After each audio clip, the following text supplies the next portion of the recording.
এটা কি মানে মাংস দিয়ে খাওয়া যায়? এটা আপনি খালি খেতে পারবেন,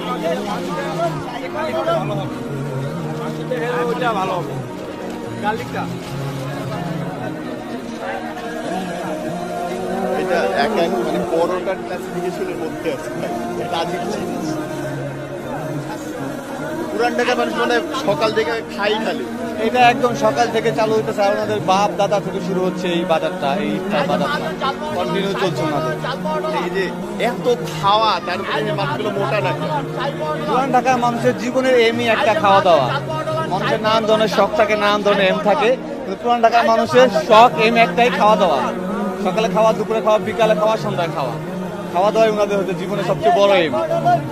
ইফতারের সময় কি আয়োজনটা অন্যরকম হয়? ইফতারের সময় ডাবল হয়ে যায়, আর পুরান ঢাকার মানুষ স্বাভাবিকভাবে খাওয়া দাওয়া করে, ইফতারের সময় 4-5 দিন বেড়ে যায়। এই যে আইটেম যা আছে এগুলি সব মানুষ শেষ করে।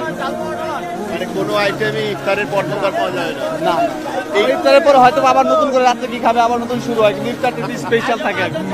ইফতার করে আগামীকাল কি খাবে সেটার প্র্যাকটিস। হ্যাঁ, কিন্তু ইফতারটা স্পেশাল থাকে সারা বাঙালির জন্য, আর তাছাড়া পুরান ঢাকায় বেশি হবে, এটা তো স্বাভাবিক।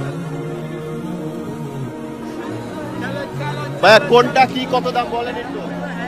এটা চিকেন রোল, এটা 30 টাকা করে। এটা ভেজিটেবল রোল, এটা 20 টাকা। এটা কারি কাবাব আছে 30 টাকা, টিকা কাবাব 30 টাকা, কারি কাবাব আছে এটা জালিদার 35 টাকা। ওটা আছে ডিমের কোপ্তা 40 টাকা পিস, আর ওটা জালি কাবাব 40 টাকা পিস। সবচেয়ে বেশি চলে কোনটা? ডিম বলেছে সমোসাটা বেশি চলে, ওটা শেষ হয়ে গেছে।